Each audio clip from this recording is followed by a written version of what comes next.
Congress and contractors. Two entities that drained and failed the Filipino people. Masama loob namin. Alam naman, siyempre sabihin ko masaya kami.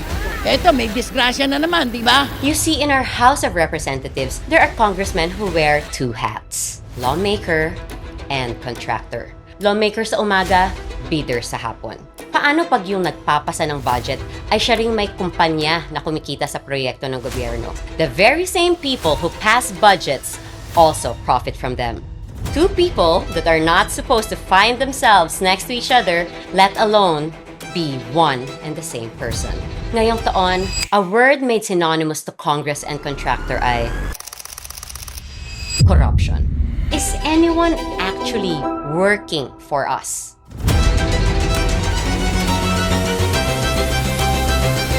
The 2025 elections saw one of the most crowded party list races in history. After 2013, when the Supreme Court ruled that party lists no longer needed to represent marginalized sectors. What the Supreme Court has done is a big insult to the majority of our poor people.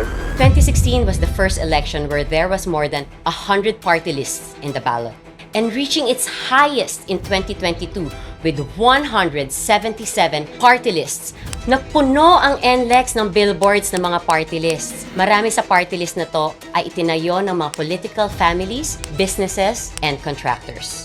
Dumagsa ang mga bagong party list ng mga contractors dahil alam ng mga businessman na ito na the Congress is the most lucrative industry right now. So how did Congress become the best business idea of 2022? When billions allegedly evaporated into thin air, and when a paper trail led nowhere and contractors suddenly grew richer, House Speaker Martin Romualdez stepped down. I tender my resignation as Speaker of the House of Representatives. And in his place, an unexpected name emerged. Faustino Bojie Dy III. Faustino Bojie Dy III. Faustino D. III. Faustino Bojie Dy III. Faustino Bojie Dy III. The 1st District of Ilocos Norte chooses to vote for Faustino Bojie Dy III as Speaker of the House of Representatives. Faustino Bojie Dy III. Bojie Dy was elected unopposed. He earned votes and support from Visayas and Mindanao, even mga dating kritiko ni Congressman Martin Romualdez like Kobe Tiangco and Albi Benitez, binoto siya. But just 2 months in, the speaker who was elected unopposed, how come biglang gusto nilang palitan? Why are our congressmen playing the Game of Thrones again?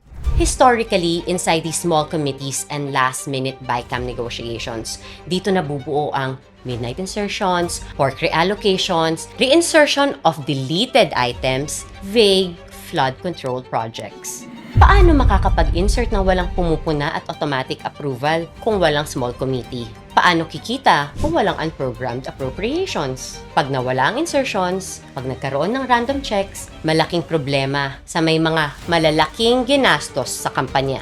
Romualdez operated from above, isolated, insulated, protected. Itong galawang to, kinasanayan na. Dy, on the other hand, did not only reshuffle committee chairmanships, he is removing itong small committees. Instantly, Dy became a problem. Bojie Dy and Martin Romualdez are not the same.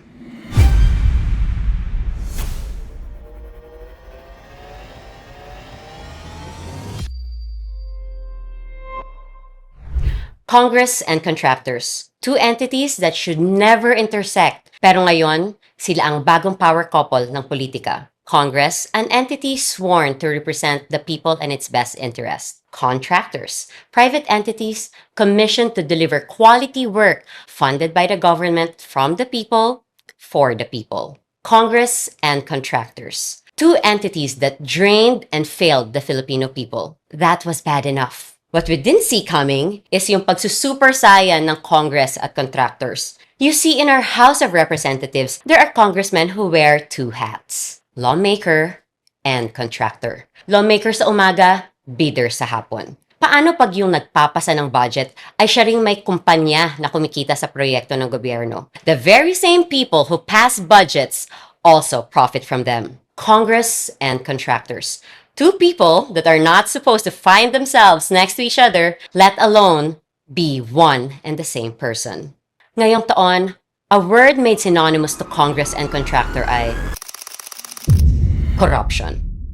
The 2025 elections saw one of the most crowded party list races in history. In the early years of the party list system, even if 120 party lists ang mag-file, more than half would not make it to the ballot due to the strict implementation of rules and qualifications. There were strict vetting and sector-only rules. For example, there were mainly female sector, labor sector, etc. That changed after 2013 when the Supreme Court ruled that party lists no longer needed to represent marginalized sectors. COMELEC could no longer disqualify groups just because they weren't marginalized. Now, political parties, regional groups, coalitions, local political machines, and even business-backed groups could now join. This recent ruling basically gave us new guidelines that we will now have to use to revisit all of our decisions. Ibinalik ng Supreme Court sa COMELEC for them to determine on the basis of the parameters, yung 6 parameters na in-identify ng Supreme Court, kung qualified itong mga parties na to. What the Supreme Court has done is a big insult to the majority of our poor people. 2016 was the first election where there was more than 100 party lists in the ballot, rising to 134 in the 2019 elections and reaching its highest in 2022 with 177 party lists vying for 60 seats in Congress. In this year's 2025 elections, there were 156 party list candidates. Napuno ang NLEX ng billboards ng mga party lists. Marami sa party list na to ay itinayo ng mga political families, businesses, and contractors. Basics lang naman, ang mga contractors ay businessmen. Ang mga politiko, they're also in the business of politics. Ang mga taong nagnenegosyo, ang main goal ay kumita ng pera.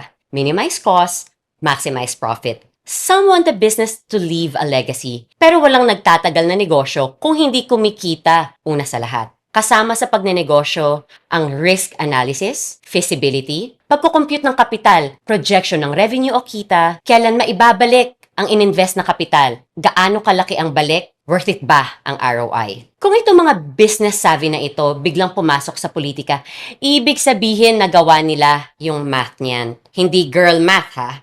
To win one seat in Congress as a party list, kailangan gumastos ng 100 million hanggang half billion pesos ng isang party list. Paano nila kikitain yan pabalik? Siyempre, hindi naman pwedeng break-even lang yan. Malamang nakapag-benchmarking o compare na rin yan sa mga kaibigan o kapwa nila kongresista o contractor.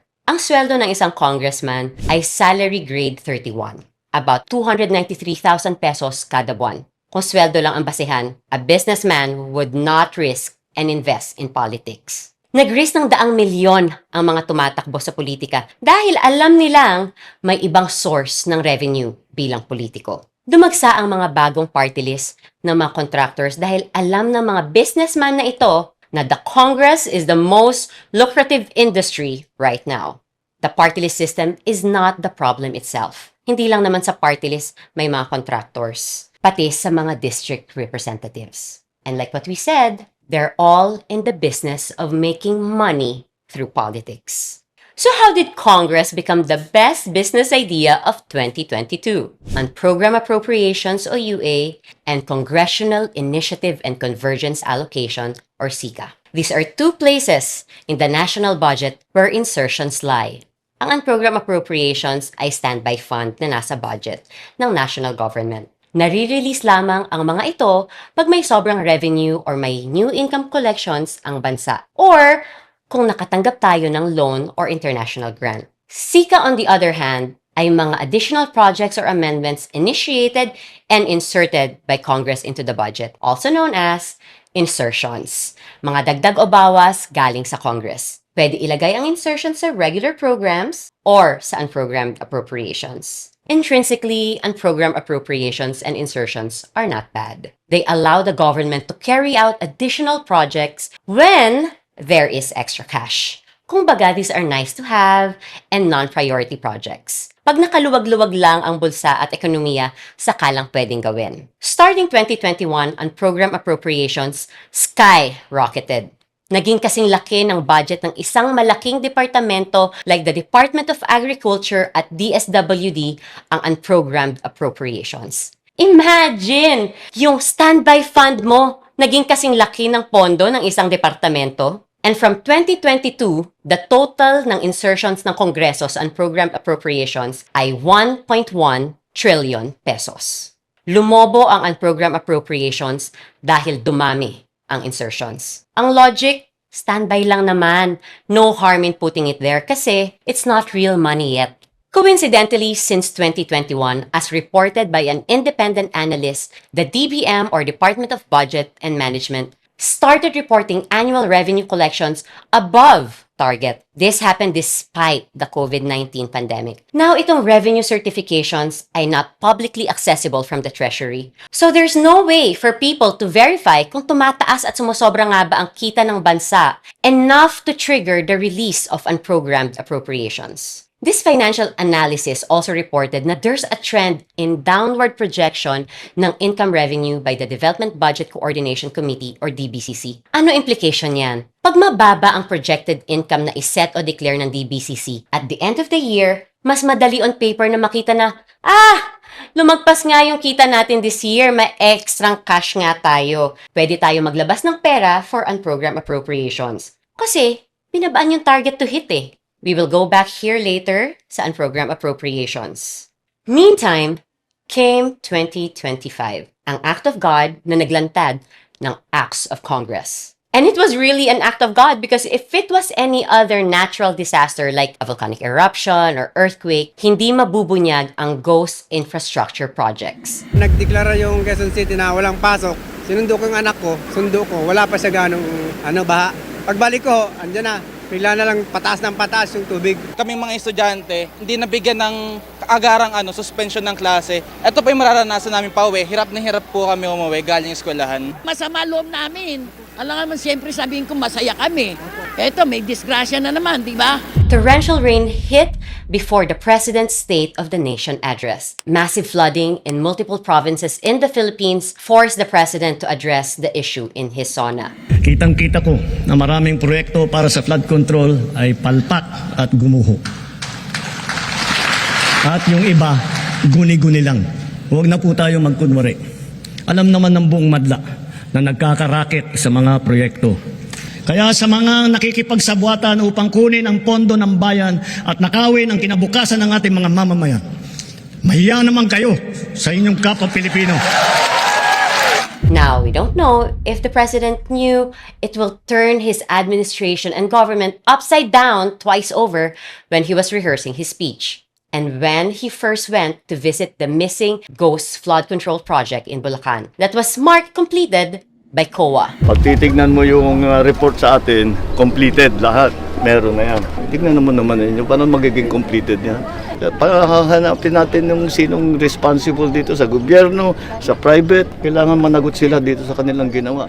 I wonder if he wishes he focused on the collapse of the 1.3 billion Cabagan Bridge instead, or on PhilHealth and DOH or DICT, what have you.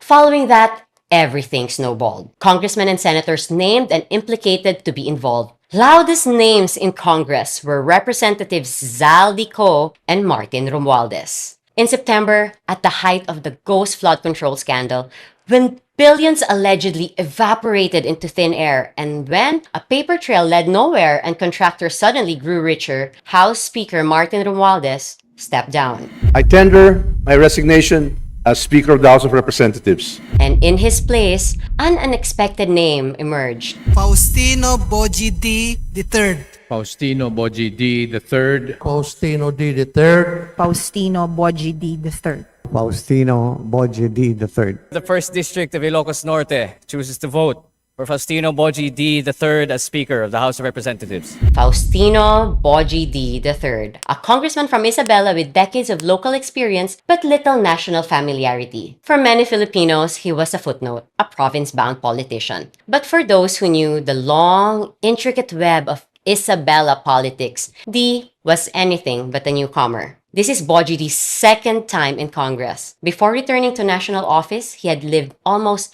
every rank of government. Barangay chairman at 19, councilor, vice mayor, mayor, governor, vice governor. Literal na career politician. Some would call him trapo. He is someone whose entire adult life has been spent inside the machinery of public service, for better or worse. In Isabela, he oversaw the development of a municipality into a city. As governor, he garnered awards for governance not only for himself, but for the province, including Hall of Fame awards for anti-red tape reforms and corn production. Sa Isabela, hindi mo kailangan ng fixer para kumuha ng isang dokumento. Since taking office as a newly elected congressman in the middle of 2025, he has authored 25 bills and resolutions, including the creation of a Philippine Corn Institute, providing post-harvest facilities for farmers, the protection of Sierra Madre, compassionate leave for all employees, allocating fund for the National Research Council, and he also sought the probe on the Cabagan-Santa Maria Bridge. Yes, that bridge that our PGMN anchor CJ Hero discussed in detail that cost 1.2 billion pesos to build, only to collapse in 26 days. Bojie Dy was elected unopposed. Upon election, he was described as very pleasant person, an effective governor of Isabela, kind to everybody. He earned votes and support from Visayas and Mindanao across majority and minority blocks, even mga dating kritiko ni Congressman Martin Romualdez at ilang independent congressmen like Kobe Tiangco, Duke Frasco, and Albi Benitez, binoto siya. In behalf of the people of the Lone District of Navotas City, I vote for Faustino Bojie Dy III. From the 5th District of Cebu, Faustino D. From the Lone District of Bacolod City, I gladly vote for Faustino Dy. But just 2 months in, the speaker who was elected unopposed, how come biglang gusto nilang palitan? Why are our congressmen playing the Game of Thrones again? Dy is pushing a few legislations such as institutionalizing the Independent Commission Against Infrastructure Corruption. Ang ICI Bill ay makakatulong upang mapanagot ang mga individual na sangkot sa katiwalaan sa flood control projects. Malinaw ang ating mensahe. There will be zero delays in the passage of this measure because our people have zero tolerance for corruption. Kaya malinaw din po ang direktiba natin dito. We will pass this before we adjourn this December. Why does this matter? Because infrastructure is one of the most abused spending areas in Philippine politics. It's where pork hides, it's where ghost projects breed, it's where billions vanish without a trace. Remember, the best business idea in the Philippines. This bill, if passed, will not end corruption overnight, but it will make large-scale plunder harder, slower, riskier. Harder magpanggap na may project na wala naman, harder mag-overprice, harder mag-kickback, harder for flood control scams to survive. In other words, mas madaling magtanong ang publiko, mas madaling mahuli, mas mahirap magnakaw. Dy is also for reforming the party list system and making it loyal to its constitutional purpose in representing the best interests of the marginalized. Ito po ay hindi lamang listahan ng mga batas. Ito po ay malinaw na mensahe na nais ng Pangulo na maibalik ang integridad, katarungan at tunay na representasyon ng ating pong pamumulitikang sistema. At kasama dyan ang party list system, isang mekanismong orihinal na ginawa para sa mga sektor, lalong-lalo na po sa sektor ng mga manggagawa. Dy is also pushing for the anti-Dynasty bill. Let's address the elephant in the room. Yes, the new House Speaker Bojie Dy comes from a political dynasty. In his October 2025 SALN, he declared 16 family members who are also elected officials. The Dy family has held power in Isabela for generations. His father, his brothers, his children. Many of them have been elected into local and provincial positions. Yan ang pinakamabigat na binabato ng mga kritiko kay Dy. Yan din ang hirap bakit parang hirap ang mamamayan pagkatiwalaan siya. Dy seems to be just like everyone else. Isang trapo. Miyembro ng political dynasty, isang pawn, dummy ni Romualdez. Another entity that was supposed to safeguard us but is failing us is our Constitution. I don't know if it's considered treason to say that, but the 1987 Constitution has its limitations and blind spots. By chance maybe dahil tao lang din naman ang gumawa or by design. Why do we have dynasties when Article 2, Section 26 of the 1987 Constitution states that the state shall guarantee equal access to opportunities for public service and prohibit political dynasties as may be defined by law? The 1987 Constitution is the first to ban political dynasties. It made a promise, but there was a catch. A single phrase silently buried in the text as may be defined by law. Hindi nilagyan ng operational definition, hindi naglagay ng implementing mechanism. The people who wrote and passed the Constitution passed the responsibility to the legislative, to the Congress, to define and create it into law. What counts as a dynasty? Who is covered? What degree of relation or affinity? When does it become prohibited? What is the penalty? Parang ito yung mga performative male. Mukha lang good on paper, pero walang kayang gawin for you. Almost 4 decades later, itong provision sa ating Constitution hindi at never na-implement because Congress has never passed a law defining or prohibiting dynasties. A self-interested Congress will never pass a law that threatens itself. Many of these lawmakers are themselves part of dynasties. Estimates say 70 to 80% of Congress has dynastic ties. 40 years. 7 presidents, 13 congressional terms, 14 House speakers, thousands of elected congressmen later, walang batas. Ni walang definition, walang pagbabawal. Political dynasties remain legal, family members can run simultaneously and successively.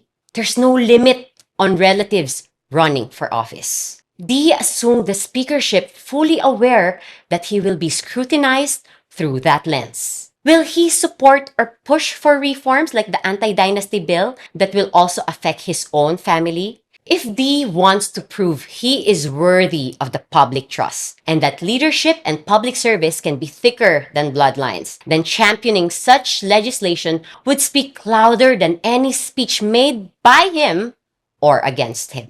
This is a test that can distinguish him and set him apart from the old guards in Congress. With the Malacanang stepping on the accelerator on the anti-dynasty bill, will Dy's leadership succeed in passing this law na 40 years nang hinihintay? And more importantly, will he apply it to his own family?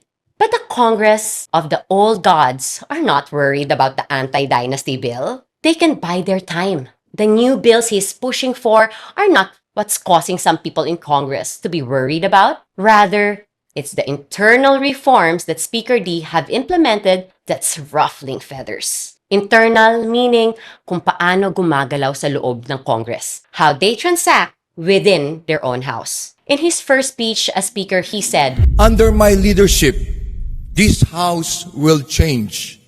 I will not defend the guilty and I will not shield the corrupt. Our duty is not to protect each other. Our duty is to protect the Filipino people.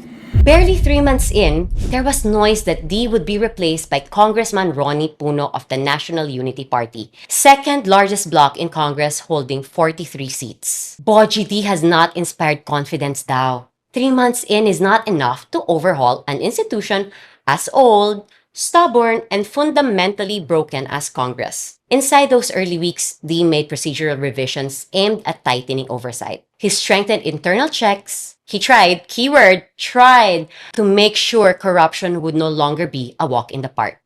When he said, This House will change. And he started acting on it, naramdaman agad ng mga taong gustong bumalik sa luma nilang business model. He led by example in releasing his SALN, including the declaration of having 16 family members in office. That shows accountability and transparency by example. So ano ba tong mga internal reforms na to? 1.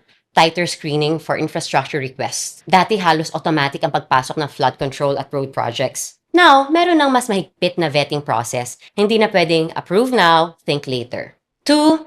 Full digitization of budget amendments. Dy is requiring digital submission and time-stamped logs and approval of all budget changes. Simply, this means may papel, may trail, may pananagutan. But importantly, this prevents midnight insertions and secret line items. 3rd, strengthened conflict of interest disclosure. D ordered that procurement-related inquiries be pre-cleared with an oversight panel to avoid conflicts of interest. He wants clearer rules requiring mga kongresista mag-declare ng business interest or involvement bago sumali sa procurement or infrastructure-related decisions. 4. Randomized compliance audits. Instead of scheduled audits, magkakaroon ng random checking across committees. 5. He is spearheading a government reforms package. Still in drafting pero ang goal, streamline committee functions, reduce duplications, enhance transparency, require public-facing reports. More importantly, Bojid Dy made changes to reshuffle committee chairmanships. Yeda Romualdez controls the Committee on Accounts, but has now been replaced by Maricar Zamora. There's a definitive effort to distance Romualdez's from current Speaker Dy. Romualdez, arguably the most hated surname in the country today. The rumor going around is that the admin is saying anyone but Yeda Romualdez as chairperson for the Committee on Accounts. Itong committee kasi na ito ay mahalaga dahil ito ang may hawak ng pera sa loob ng Kongreso. Dy also changed the chairperson of the Committee on Appropriations. This year's budget process had greater transparency kumpara sa nakaraang taon na iyong mga amendments o insertions sa budget were fast-tracked by a closed-door small committee that left no report of such meetings. Remember the unprogrammed appropriations we spoke about earlier? Bakit natin sinabing unprogrammed appropriations ang dahilan na Congress is the most profitable business idea kung pwede namang mag-insert din ang Kongreso sa regular programs? Ang regular program budget kasi will go under the different departments. Ang mga ito, yung sumasailalim sa hearings. Line by line, ang pag-check, pagtatanong, and debate pag nasa regular programs. Habang ang UA insertions often happen in the small committee or bicameral negotiations. Closed door, no debates. Congressman Toby Tiangco early this year had a standoff with Appropriations Chair Mika Swansing because he was asking for the small committee to release the report of the fiscal year 2025 budget. So I would like to ask the chair to furnish all of the members the signed report of the small committee for 2025. Thank you very much, Representative Chanco. The request will be put under consideration and we will let you know if it's possible to... No. Madam Chair, why should it be put under consideration? This is of public record. This is in accordance with our rules. It should not be taken into consideration. This representation was not the Appropriations Chair at the time.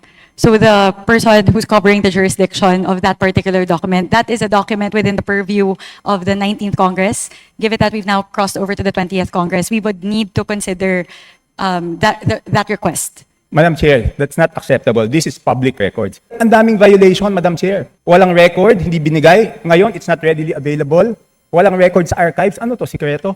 Paano natin sila tatanungin kung paano nila ginastos yung budget nila kung hindi natin alam paano sila nabawasan at paano sila nadagdagan? We would have to look into the records. May I ask exactly what you are asking for? The small committee report of the 2025 budget that has just asked the COMSEC kung meron o wala. Kung meron, why was it not filed sa archives based on our rules 15 days after? So meron ba o wala? Simple. Kung meron, bakit hindi na-file sa archives? Kasi di ba kung meron, ang dali-dali naman, di ba wala? At walang mailabas na report. No separate report or document needed na daw. Historically, inside these small committees and last-minute BICAM negotiations, dito nabubuo ang midnight insertions, pork reallocations, reinsertion of deleted items, vague flood control projects. Bojid Dy did not only reshuffle committee chairmanships, he is removing itong small committees. Paano makakapag-insert ng walang pumupuna at automatic approval kung walang small committee? Paano kikita kung walang unprogrammed appropriations? Pag nawala ang insertions, pag nagkaroon ng random checks, pag kailangang streamed and well-documented ang mga transaction, malaking problema sa may mga malalaking ginastos sa kampanya. Instantly, Dy became a problem. When Dy introduced changes that made the old schemes inside Congress difficult, the backlash was swift. They want Dy out. Not because Dy is incompetent, not because he has committed wrongdoing, but because he's making certain kinds of congressmen uncomfortable. Specifically, yung mga yumaman mula sa mga butas sa sistema na sinasara na ngayon. Para bang mga bulating nabuhusan ng asin, biglang nagkumahog, nagsipagpanik. These lawmakers package their narratives such as, we need stronger leadership. We need a tougher speaker. We need someone with more experience. But if you read between the lines, hindi firmness ang issue eh. Profit. Underneath that rhetoric is the same old desire to return to business as usual. The old way, the profitable way, the way that made corruption easy and accountability difficult. D disrupted that. And now, certain groups want him out. Para sa bayan o para sa bulsa? When they put D as Speaker Unopposed, akala siguro nila business as usual parang noong panahon ni Martin. Akala siguro nila si Martin pa rin naman ang decision maker sa likod. Romualdez operated from above. Isolated, insulated, protected. Allegedly. He built a padrino system, a network where power flowed through favors and loyalty. Na-master nila yan, si Martin. Itong galawang to, kinasanayan na. D, on the other hand, walks from office to office, talks to members personally. He is on the floor talking to people. And ironically, that was interpreted as weakness. The people closest to Martin Romualdez say his fatal flaw is that he wanted to hold on to power for too long. He wanted a sense of permanence at the top of the mountain. D's biggest strength, on the other hand, is not just knowing but having fully accepted that his position as speaker is temporary. He's not trying to stay speaker forever. He's not reshaping Congress to make his seat permanent. And that sense of impermanence might be one of the reasons he gained support from areas outside his home region. Representatives from Mindanao, who usually hesitate to rally behind Luzon blocs, have expressed confidence in him. They mentioned his principled leadership, calm approach to governance, and bold push for reforms. Perhaps they feel a facilitator, not a kingmaker, not a king wannabe. Even the business sector like the Philippine Chamber of Commerce and Industry and ibang economic analysts are endorsing these reforms and see him as a stabilizing force in this political crisis. Itong mga tunay at legitimate na businessmen and corporations ay in favor sa reforms ni D dahil alam nila it will be beneficial to the economy. They know less corruption means better services to Filipinos. Halimbawa, kung mailagay ang bilyones sa PhilHealth o universal healthcare, end product is Filipinos will be healthier. We will have a healthier workforce that indirectly increases productivity of the industry and economy as a whole. Hindi gaya ng mga businessmen sa loob ng Kongreso. They are against reforms because makakasira sa negosyo nila. Itong kudita laban kay Speaker D, pwedeng tunay na internal conflict gawa ng ilang kongresistang gusto, tuloy-tuloy lang ang ligaya. But could there be another reason? Is there something more at stake aside from their personal financial gain? Rumor has it that Deputy Speaker Ronaldo Ronnie Puno will replace D. Kanina, tanghali, pumasok siya sa opisina ng Majority Leader. Sinara niya yung pintuan, tapos sabi niya, everybody sit down. I want to tell you about my plans for what to do with Congress, sabi niya. I'm running for Speaker, sabi niya. Siyempre, nagulat lahat doon, ano? Wala naman nag-react masyado. And then, sabi niya, well, you know, why are you here? Ginaganyan siya. No? So anyway, nagkaroon sila ng mga insidente doon. Chairman Puno, I believe, is a good man, but he's just driven by his strong emotions at this moment. And I hope that we can resolve this peacefully, whatever decision the court or the House whatever decision the courts will decide or the House Ethics Committee will decide, I am open to receiving because I believe that I also as a member of the House must be held accountable for my actions. After the video statements of Zaldico, Representative Kiko Barsaga is now calling on government agencies to withdraw their support from the President. Anybody po? Tina, nakakawalang gana naman mga tanong natin. Sir, ako yung napag-utusan natin si Saldico at saka si Barsaga na naman. Huwag na siguro, pusa yun eh.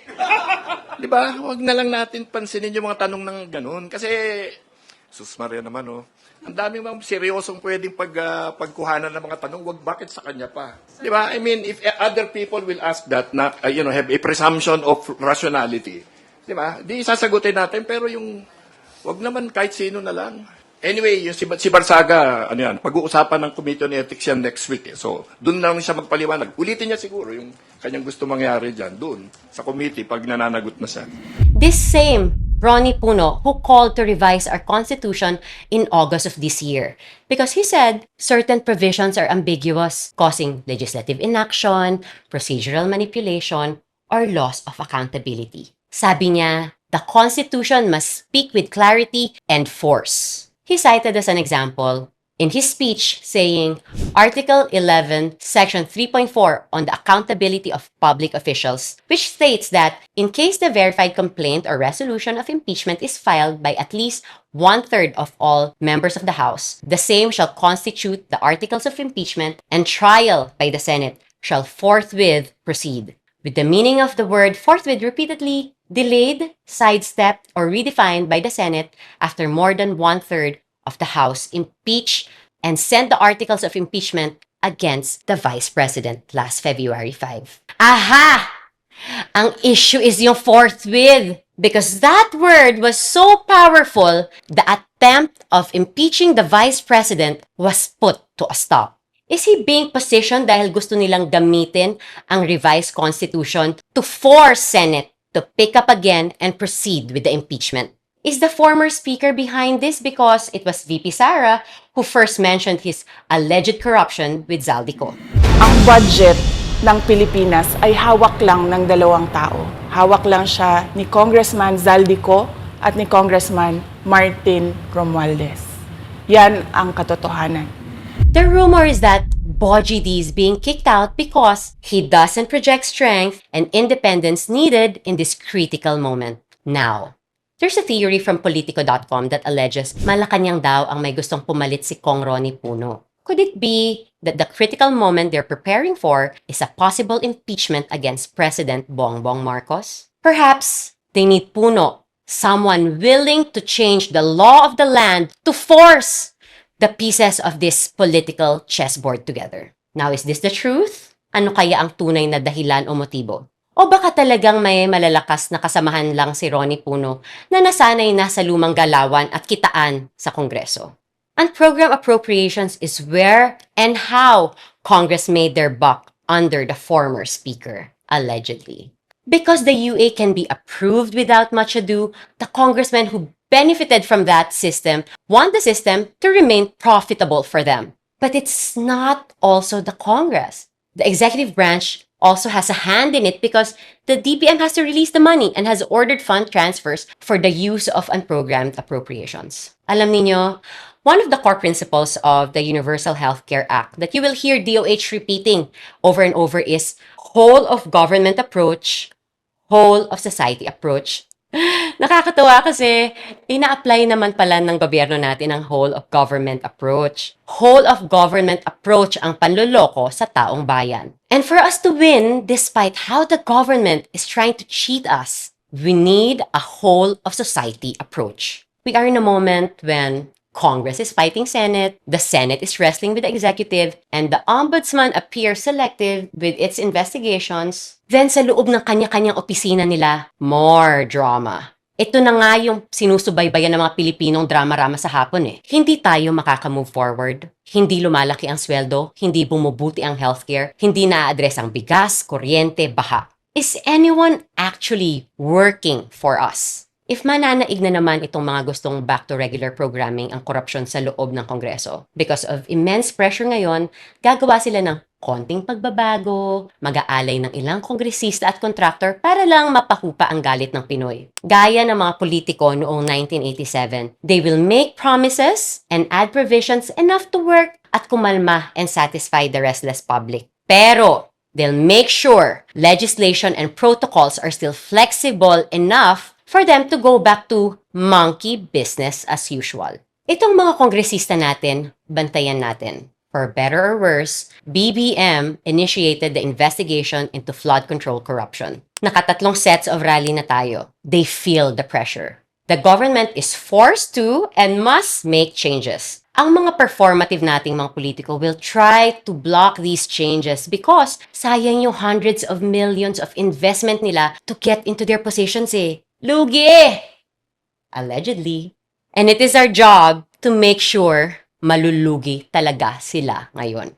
It will be amiss not to discuss Martin Romualdez's legacy in Congress. I actually liked how Speaker Romualdez ran Congress. I was actually impressed at how he was able to unify Congress in a lot of major issues. Even the minority and even the independents were supportive of Romualdez's speakership. Romualdez butchered the national budget, crippled multiple agencies, encouraged the disgusting flamboyance within the House that he led, befriended the villains associated with communist terrorists, attempted to abolish the Senate, weaponized government funds during a democratic election cycle, caused a dangerous divide between Congress and the armed forces, alienated almost the entire Philippine South, engineered what's being widely alleged as the most creative and efficient corruption blueprint of all time, and most importantly, responsible for sinking the president's only opportunity to redeem his dad's legacy, all in the name of appeasing the ambition and abuse